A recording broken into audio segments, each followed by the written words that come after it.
بسم اللہ الرحمن الرحیم۔ سامعین، اس وقت آپ سے مخاطب ہونے کا مقصد یہ ہے کہ مجھے مختلف احباب نے توجہ دلائی کہ یوٹی جموں کشمیر کے اندر رہنے والا جو پہاڑی زبان بولنے والا طبقہ ہے وہ اس وقت ایس ٹی سٹیٹس کے حصول کے لیے مسلسل تگ و دو کر رہا ہے، اور اس کو لے کر پوری ریاست میں اور خصوصاً خطۂ پیر پنجال میں پہاڑی زبان بولنے والا طبقہ اور گجر بکروال طبقے کے درمیان امکانات بڑھ رہے ہیں کہ کچھ دوریاں پیدا نہ ہو جائیں، تو میں اس کے اوپر اپنا موقف ظاہر کروں اسلامی نقطۂ نظر سے۔ تفصیلاً تو میں اس پر آئندہ اپنا موقف قرآن و سنت کی روشنی میں ریکارڈ کرواؤں گا۔ ایک بات یہ یاد رکھیں کہ دنیا کے اندر پیدا ہونے والا ہر انسان ضرورت مند بھی ہے اور اپنا پیدائشی حق بھی رکھتا ہے کہ وہ بہترین تعلیمی زیور سے اپنے آپ کو آراستہ کرے، وہ ضرورت کے مطابق رہائش کا اپنے لیے حاصل کرے، ضرورت کے مطابق اس کے پاس کھانا پینا ہو، ضرورت کے مطابق اس کے پاس سردی گرمی سے محفوظ رکھنے والے کپڑوں کا انتظام ہو۔ یہ ہر انسان کا، وہ کسی رنگ، کسی نسل، کسی ذات، کسی علاقہ کا ہو، کسی مذہب کا ماننے والا ہو، یہ اس کا حق ہے اور یہ اس کی ضرورت ہے۔ ہمارا یہ خطہ اور یہ علاقہ بہت ساری زبان بولنے والوں، بہت سارے نسلی طبقات سے تعلق رکھنے والوں کا ایک مجموعہ ہے، اور دنیا میں ایسے ہی ہوتا ہے۔ حوادثاتی طور پر جغرافیائی تبدیلیوں کی وجہ سے، کبھی ذاتی غلطیوں کی وجہ سے، کبھی کسی دوسرے کے ظلم و زیادتی کی وجہ سے ایسا ہوتا رہے کہ کوئی طبقہ تعمیر و ترقی میں پیچھے رہ جاتا ہے، کوئی دوسرا طبقہ جو ہے وہ آگے بڑھ جاتا ہے۔ تو انسانی فریضہ بھی ہے اور اسلامی تعلیمات بھی اس کا تقاضا کرتی ہے کہ جو طبقہ آپ کے دائیں بائیں تعمیر و ترقی کی دوڑ میں آپ سے پیچھے رہ جائے، آپ ان کو اقتصادی طور پر آگے بڑھانے کی کوشش کریں، تعلیمی طور پر ان کو آگے بڑھانے کے سلسلے میں معاونت کریں، اور یہ تو ہر انسان کا ذاتی فریضہ ہے، پھر طبقاتی اعتبار سے بھی یہ فریضہ ہے،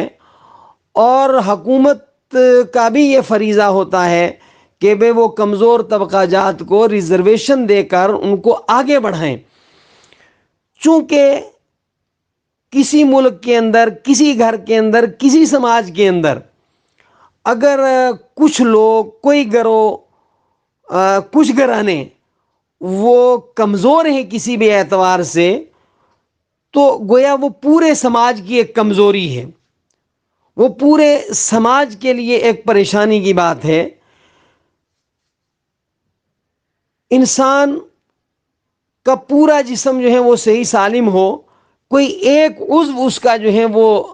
زخم خوردہ ہو، عیب دار ہو، تو وہ عیب اسی عضو کا نہیں ہوتا بلکہ پورے جسم کی وہ کمی ہوتی ہے، پورے جسم کا کے اندر وہ عیب ہوتا ہے۔ لہذا ہمیں ہمہ جہت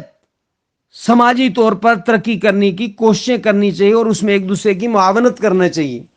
جہاں تک ہم لوگوں کا مسئلہ ہے، گجر بکروال طبقہ جس کی پہلے ایک شاندار تاریخ بھی ہے، پھر مرور زمانہ کے ساتھ جو ہیں ان کی وہ پسماندگی کا بھی شکار ہوئے، ان کے کچھ سوجھ بوجھ رکھنے والے لوگوں نے مسلسل جد و جہد کی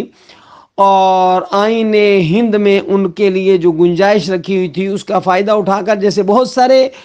قبائل نے اس کا فائدہ اٹھایا، تو کچھ عرصہ پہلے اس طبقے کو جو ہے ریزرویشن حاصل ہوئی، اور وہ بھی پوری طرح حاصل نہیں ہوئی، لیکن جتنی حاصل ہوئی یہ عیاں بیاں ہے کہ اس کا فائدہ ہوا، اور اس کو لے کر اس طبقے نے کسی حد تک جو ہے زندگی کے تمام تر شعبہ جات کے اندر ترقی کی ہے۔ وہ ظاہر نظر آتی ہے ہر قبیلے کے اندر، ہر علاقے کے اندر، ہر شعبے کے اندر، ہر ڈپارٹمنٹ کے اندر۔ میں یہ کہنے میں ذرا برابر جھجک نہیں رکھتا کہ میں بالکل اپنے قرب و جوار کے اندر جب دیکھتا ہوں تو ہمارا پہاڑی زبان بولنے والا طبقہ بہت ساری جگہ اس کا حقدار ہے کہ ان کو مخصوص مراعات جو ہیں حاصل ہوں، اور وہ بھی تعلیمی طور پر آگے بڑھیں، اقتصادی طور پر آگے بڑھیں، اور ضروریات زندگی باعزت طریقے سے وہ پوری کریں۔ تو اسلامی نقطۂ نظر تو یہ ہے کہ جو آگے بڑھا ہے وہ ذاتی اپنے اللہ کے دیے ہوئے پیسے میں سے، اللہ کی دی ہوئی جو ہے وہ دولت میں سے، اللہ کے دیے ہوئے علم میں سے اپنے سے پیچھے رہنے والے کو حصہ دے کر اس کو آگے بڑھانے کی کوشش کریں۔ اگر گورنمنٹ کو جو ہے وہ مراعات ان کو دیتی ہے اور اس کے حصول کے لیے وہ کوشش کر رہے ہیں، تو ایسے وقت کے اندر جو طبقہ تھوڑا آگے بڑھا ہے ان کا حق بنتا ہے، ان کا فریضہ ہے کہ وہ اپنے ان بھائیوں کے تعمیر و ترقی کے اندر حصہ ڈالیں، اور ان کی تعمیر و ترقی کی جد و جہد کے اندر ان کے معاون بنیں، اور ان کو بھی جو ہے وہ تمام مراعات حاصل ہوں جو آپ کو حاصل ہیں۔ یہ اسلامی نقطۂ نظر ہے۔ ہر دو طبقہ کہ جنہیں حقوق حاصل ہیں ان کا حق ہے کہ وہ اپنے حقوق کا تحفظ کریں۔ محروم طبقہ ان کے حقوق کے حصول کے اوپر، ان کی تعمیر و ترقی کے اوپر اپنی خوشی کا ببانگ دہل جو ہے وہ اظہار کرے، اور جو طبقہ اپنے حقوق کے حصول کی جد و جہد کر رہا ہے دوسرے طبقے کو یہ چاہیے کہ وہ ان کی بھرپور معاونت کرے، اور اس میں قطعاً جو ہے وہ چھوٹا دل نہ کرے، فراخ دلی کا ثبوت دے۔ یہ حق ہے ان کا۔ قرآن حکیم میں ہے انما المؤمنون اخوۃ، کہ تمام ایمان والے بھائی بھائی ہیں، تو بھائی چارگی کے حقوق کی ادائیگی یہ فرض ہے، اس میں کوتاہی یہ جرم ہے، اور یہ اللہ رب العالمین کے ہاں کل جواب دہی کرنی ہے۔ اور نبی صلی اللہ علیہ وسلم نے فرمایا اشہد ان الناس کلہم اخوہ، کہ تمام کے تمام انسان بھائی بھائی ہیں۔ اگر ہمارے دائیں بائیں رہنے والا کوئی غیر مسلم کسی مذہب کا ہو، کسی جو ہے ذات جماعت کا ہو، اگر وہ پسماندہ ہے تو اس کو پسماندگی سے نکالنا یہ باشعور طبقے کا، خوشحال طبقے کا ذاتی فریضہ ہے۔ تو اس سلسلے کے اندر سارے انسان آگے بڑھیں، ترقی کریں۔ ہوتا وہی ہے کہ جو اللہ تبارک و تعالیٰ کو منظور ہوتا ہے۔ ہمیں اپنی نیت بھی اچھی رکھنی چاہیے اور اپنا عمل بھی اچھا رکھنا چاہیے، اور دوسروں کے لیے اچھا چاہنے والوں کے لیے جو ہے اللہ تعالیٰ اچھے فیصلے فرماتا ہے۔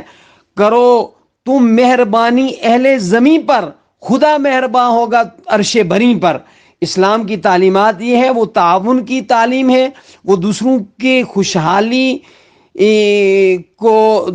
دیکھ کر خوش ہونے کی جو ہے وہ تعلیم ہے، دوسروں کی مدد کرنے کی تعلیم ہے اسلامی تعلیم۔ اور پھر یہ بات اگر یہ جد و جہد جو ہے وہ آپسی منافرت کا ذریعہ بنے تو یہ تو اور بھی جو ہے انتہائی بری بات ہے۔ اور اپنے پڑوسی، اپنے بھائی کی تعمیر و ترقی کے اندر رکاوٹ بننا یہ اپنے ساتھ خودکشی کرنے کے مترادف ہے۔ میں پھر کچھ کہہ رہا ہوں کہ اپنے بھائی کی تعمیر و ترقی کے اندر رکاوٹ بننا اپنے پاؤں پر کلہاڑی مارنے کے مترادف ہے، اور اپنوں کو ترقی دینا یہ اپنی ترقی ہے۔ ہم ایک سماج کے رہنے والے ہیں، پہلے ہم سارے کے سارے انسان ہیں، پھر صاحب ایمان ہیں، پھر پڑوسی ہیں، ایک سماج ہے، ایک کھانا پینا ہے، ایک لباس ہے، غمیاں خوشیاں بالکل ہماری شب و روز جو ہیں وہ سانجی ہیں، ایک قسم کی ہیں۔ لہٰذا میں خاص طور پر خطہ پیر پنجال کے وہ پہاڑی زبان بولنے والے طبقہ سے تعلق رکھنے والے لوگ ہوں، گجر بکروال طبقہ سے تعلق رکھنے والے افراد ہوں، ہم سب کا انسانی اور ایمانی فریضہ ہے کہ ہم ایک دوسرے کی تعمیر و ترقی کی فکر کریں، ہم ایک دوسرے کے لیے معاون بنیں، ہم ایک دوسرے کے راستوں کے اندر روڑے نہ اٹکائیں، ورنہ یہ سب کا مشترکہ نقصان ہوگا۔ خطہ پیر پنجال پہلے ہی بہت ساری تقسیمات اور بہت ساری وجوہات سے جو ہیں وہ جو ہے وہ اختلافات کی آماجگاہ بنا ہوا ہے۔ ضرورت یہ ہے کہ جو پہلے سے دیواریں کھڑی ہیں، پہلے سے جو